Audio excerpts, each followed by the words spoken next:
Quem tem razão? Vamos só lembrar dois pontos aqui, duas das recentes polêmicas e declarações, tanto de ministros do governo quanto do próprio presidente Lula, acerca, inclusive, desses temas que vão ser debatidos daqui a pouquinho aqui no Prós e Contras. Vamos lá. Primeiramente, sobre este assunto aqui.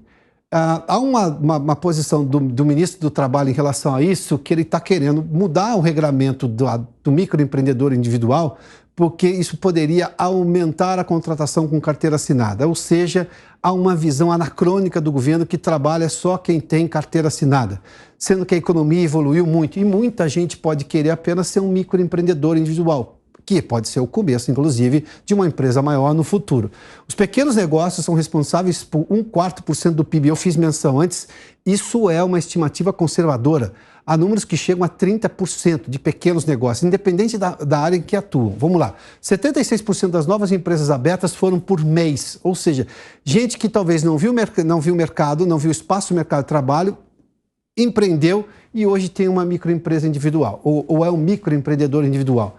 E os MEIs colocam na economia por mês, também é uma estimativa conservadora, 11 bilhões, só para se ter uma ideia, de reais. Vamos lá.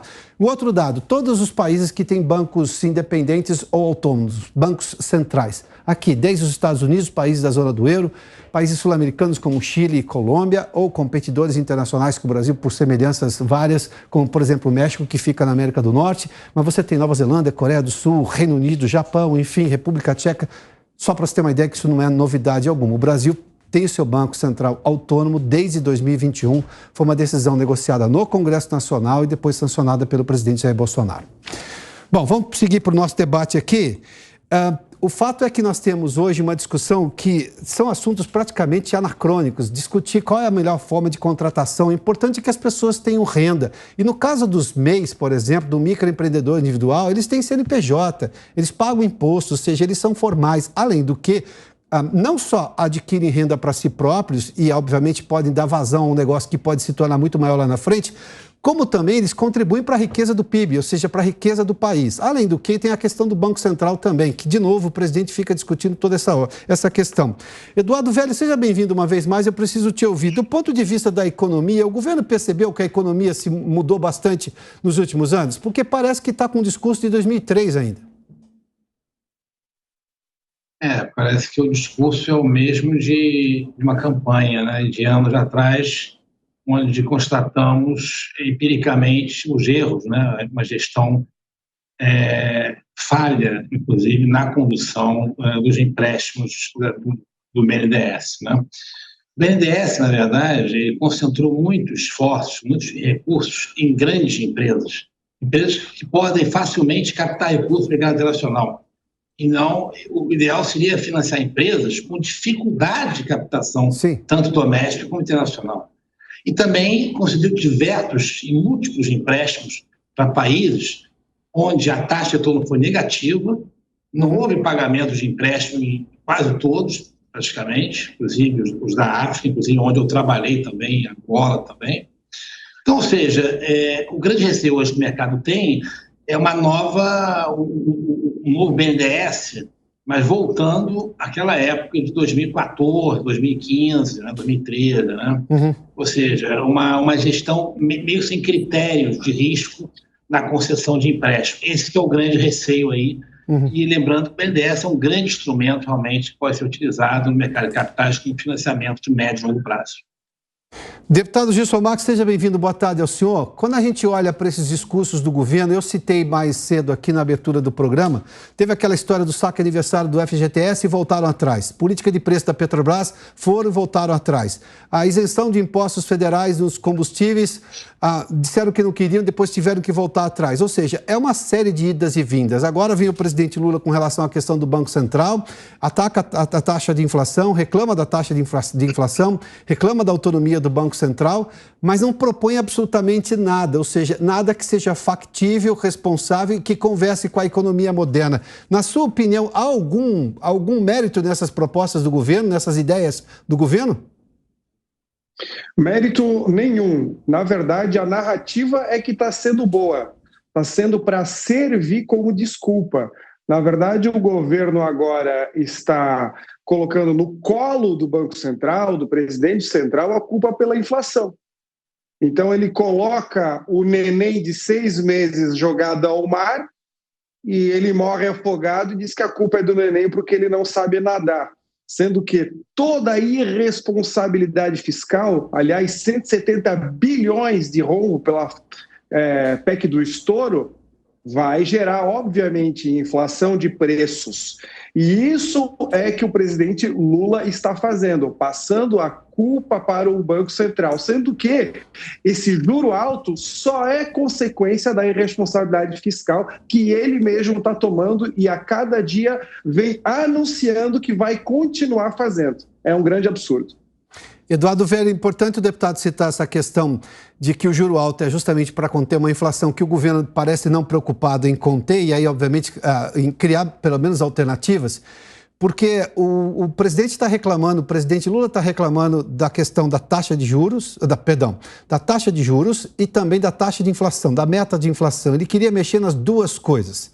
Só que uma coisa é justamente uma reação à outra. E o governo participa quando ele resolve problemas, não quando ele cria problemas com mais gastos sem ter receita. Onde é que está faltando aí para a equipe econômica do presidente Lula entrar em ação e dizer ao presidente, como, por exemplo, Palocci disse lá em 2003, que esse tipo de assunto não é para ser tratado em cima de palanque, é um assunto técnico de governo? Exatamente. O discurso político não é da alçada do Banco Central na gestão de política monetária e dos juros. O compromisso do Banco Central é com a inflação mais baixa, convergente com a meta. Quando o presidente ou qualquer membro executivo começa a dar palpitadas, sinalizações sobre taxas de juros, sobre inflação e como deve agir o Banco Central, só tem uma consequência. Isso já é comprovado em várias experiências que eu constatei no mercado internacional. A expectativa de inflação subiu. Sim. Então você vê, nas últimas 3 semanas, a expectativa de inflação do IPCA, da inflação de 2023 e 2024, só sobe. Inclusive, na minha avaliação, a inflação de 2023 já está dada. 6% é piso do piso. A minha já é mais para 7% mesmo. Então, de certa maneira, você tem que deixar o Banco Central fazer o trabalho dele, independente. Há vários artigos, há vários trabalhos publicados no mundo mostrando que quanto maior a autonomia operacional do Banco Central, na gestão da política monetária, da taxa de juros e da taxa de câmbio, da política cambial, maior o crescimento econômico e menor a inflação. Isso é empírico, é verídico. Deputado, vamos lá. Que limites o Congresso pode impor, pelo menos nesse debate? Porque o Congresso voltou agora, elegeu as mesas diretoras da semana passada, há uma discussão interna ainda de comissões, mas enfim, que limites o Congresso pode impor nessa discussão, vamos dizer, nesse falatório inconsequente? O Congresso tem uma responsabilidade enorme porque ele tem que conter o gasto. O problema é que os parlamentares, o Congresso brasileiro, historicamente é pródigo. Ele quer mais é gastar, ele quer mais é atender as suas bases porque é isso que dá voto. O que a gente precisa é explicar para a população e mais ainda para o Lula de que é possível sim ter uma inflação baixa e ter o juro baixo. O Temer fez isso.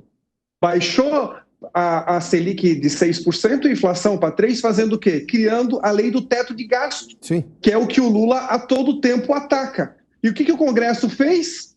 A todo tempo flexibiliza o teto de gastos. E o Lula, se depender dele e dos partidos coligados a ele na Câmara, vai acabar com o teto de gastos. É a receita certa para o fracasso.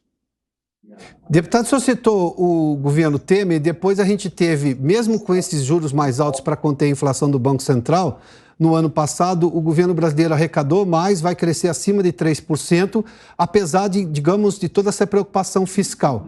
O que mudou agora, então, em relação ao governo? É a lógica mais antiquada de que gasto é o que traz desenvolvimento e não responsabilidade fiscal, como já foi comprovado até o ano passado? Aqui, vamos lá. Ano passado, em período eleitoral, inclusive o governo Bolsonaro também foi pródigo. Fez a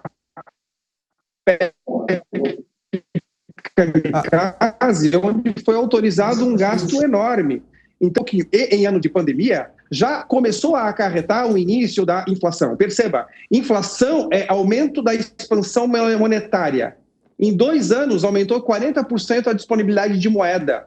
Isso gera uma inflação de preços. Por quê? Porque nós temos mais dinheiro no mercado perseguindo uma quantidade menor ou a mesma quantidade de produtos e serviços. Não existe outra consequência senão o aumento da inflação. Deputado, a gente vai só refazer a sua conexão. Vamos só refazer a conexão. Por gentileza, a gente está com um problema na sua conexão. Vou pedir à equipe técnica para a gente refazer a conexão com o deputado, porque a gente está com um problema, está picotando, a gente não consegue acompanhar o raciocínio e, claro, as explicações aqui do posicionamento do deputado Gilson Max. Eduardo Velho está conosco ainda, a conexão está funcionando. Velho, mas vamos lá. O deputado fez menção a um fato que é bastante importante, sim, só que nós temos os resultados do ano passado. O FMI está apostando aqui num crescimento de 3,1% do PIB brasileiro. A gente teve superávit primário também, como a gente não tinha há muitos anos. A gente teve a geração de emprego, ou seja, a economia não foi asfixiada, apesar dessa responsabilidade fiscal e mesmo com esses juros altos. Aliás, foi exatamente esse comportamento que trazia para esse ano uma ideia de redução dos juros. Pelo menos estava precificado isso daí. Foi só o governo aprovar aquela emenda fura-teto que daí tudo começou a ficar um pouco mais preocupante. Onde é que dá para mudar ainda essa visão do governo? Porque na ata do Copom tem um trecho lá em que o Comitê de Política Monetária do Banco Central é até simpático, ele cita a possibilidade desse, digamos, pacote fiscal anunciado pelo ministro da Fazenda, se isso realmente for factível, se isso realmente for prático, isso poderia trazer, digamos, uma notícia positiva para o país, inclusive em relação aos juros. Você acredita nisso? Eu acredito que o governo vai ter que responder, né? Eu sou bem enfático em dizer, como eu trabalho também no governo, o governo também ele lê as mensagens do mercado, né? Então, o Banco Central foi bem interessante o discurso dele. Lembra muito 2016, quando foi aprovada a reforma trabalhista, quando foi aprovada a regra do teto. O William Goldfein, quando era presidente do Banco Central em 2016, sinalizou na ata do cupom colegiado uma redução dos juros caso tivesse uma regra fiscal, alguma mudança fiscal, como ocorreu. Um mês depois, menos de um mês que ocorreu a aprovação da regra do teto, o Banco Central reduziu os juros. Então, a situação é um pouco diferente agora, que a inflação ainda é um pouco alta para a meta. Mas eu acho que o sinal do Banco Central foi muito correto, muito técnico. Ou seja, a inflação está alta, está subindo, não podemos ainda reduzir juros, temos que prolongar a manutenção do juros de 3,65.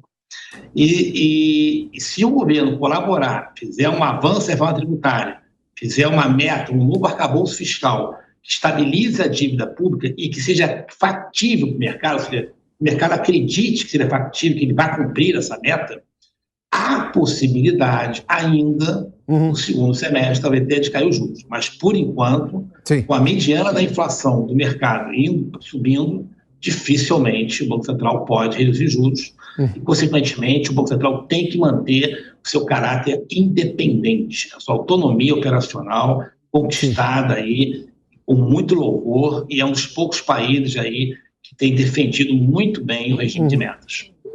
Deputado Gilson Max, me perdoe, mas a gente agora restabeleceu o áudio. O senhor quer concluir o seu raciocínio, mas eu queria depois também questioná-lo sobre a questão das MEIs.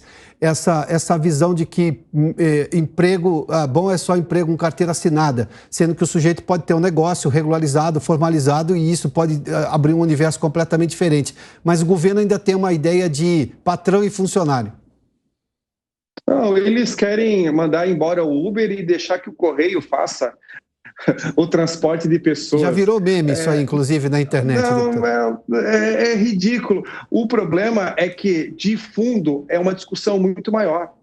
É acreditar que as pessoas não são capazes, não são inteligentes e que não possam realizar, conforme as suas vontades, transações por liberdade. São obrigados a fazer o que o governo quer, do jeito que o governo quer, dando a metade do que eles produzem para eles, na forma de impostos, para não entregar nada de volta. Então, essa proposta de aumentar os limites da MEI, da empresa de pequeno porte, enfim, é muito positivo, porque são essas empresas que contratam outros seletistas e que no futuro vão crescer, aumentar a arrecadação, Sim, enfim. claro. O que o presidente Lula quer é fazer o caminho contrário. Não quer que as empresas nasçam, portanto, elas não cresçam. O problema que eu gostaria de perguntar para ele, se não tem empresa, como que vai ter empregado? Se não tem Uber, quem vai ser funcionário? Vão fazer concurso no Correio agora? É um absurdo. Tem uma parte, eu acho que na visão do governo, é que ele não entende exatamente que a primeira coisa que a pessoa precisa é a renda. Claro que você... E no caso do MEI, é formalizado. É uma relação de trabalho formalizada, é uma empresa, é um negócio, é um empreendimento, pequeno ou não importa, mas isso é formalizado. Aquela ideia de... Eu posso dizer que eu fiz esse debate 20 anos atrás. O mercado informal de trabalho é muito grande no Brasil. Não, hoje a gente tem MEI. E a gente viu que a maior parte, 76% das novas empresas eram MEIs, ou seja, era o desejo de formalização. O brasileiro, a média, gosta de se formalizar. Até porque há uma série de benefícios também, mas ele paga imposto, o que obviamente traz renda. E com um detalhe. Pois não. E com um detalhe. A pessoa que não quer ser seletista porque ela ganha mais no sinaleiro ou fazendo na informalidade, se não tiver a possibilidade de fazer o MEI, ele vai continuar na informalidade. Sim. O governo não ganha nada com isso. Na verdade, é uma opção de crescimento, tanto para a pessoa como para o próprio Estado. Velho, vamos lá. Por que você acha que ainda tem essas visões anacrônicas, apesar de todas as evidências? Porque economia é um negócio que você olha, tem que ter evidência, não dá para vender só teorias. E nós estamos em 2023, né? As teorias econômicas são muito mais antigas do que isso. Mas a gente tem modelos também que já foram aplicados e temos evidências do que funciona e que não funciona. Eu disse há pouco, inclusive, que o governo não tem direito de errar de novo com erros que já foram cometidos, aliás, por partidários do próprio governo atual. Mas, enfim, por que ainda há esse anacronismo na visão da economia e da relação de trabalho das pessoas? Olha, nos meus quase 30 anos de trabalho, setor público, setor privado, Sim. Realmente é difícil se encarar com algumas afirmações, algumas indagações da área econômica. Por exemplo, essa semana o presidente da Argentina falou que os economistas, que isso não é verdade, que a inflação argentina está subindo porque é uma inflação autoconstruída. Aí ele apontou para o cérebro. Quer dizer, dando a entender que a inflação é gerada por um momento só psicológico. Quer dizer, a questão é a seguinte, quer tapar o sol pela peneira. Sim, claro. A inflação tem várias causas, tem causa de custo, choque de oferta, choque de inflação global, choques de câmbio, choques de preços agrícolas. Cara, estão aí, as causas estão aí. Né? E a parte fiscal, as contas públicas, todo mundo aí, se sabe, isso é comprovado. As contas públicas têm que estar organizadas. Se não estiver organizado, vai acontecer, o mercado vai pagar prêmio, vai cobrar uma taxa de juros maior para financiar o governo. Isso é uma coisa básica de finanças. E tem gente que não acredita nisso, ou então finge, né, que não acredita, não sei. Deputado, só tinha uma resposta, é isso? Isso. Existe um princípio econômico que Hope explica muito bem, que é o de alta e baixa preferência temporal. Sim. Ou seja, juros, por exemplo, é a diferença do preço do gasto presente para o gasto futuro. Quando você coloca os juros lá em cima, você sinaliza ou estimula a população a fazer poupança. Ou seja, para não gastar agora, para gastar no futuro. Por que isso é tão difícil para o brasileiro? Porque nós vivemos numa época inflacionária onde tinha que ganhar hoje e gastar hoje. Quando o juros está alto, diz para a população, você não pode gastar. Governo, você não pode gastar, economizar, porque vale a pena deixar para o futuro. Sim. É essa consciência que a gente precisa colocar na cabeça do cidadão. E a 13% de juro ao ano, sendo que é o país que mais está remunerando, as pessoas ainda, e os parlamentares e o executivo, ainda não chegaram nessa conclusão. Temos que colocar os juros a quanto, então?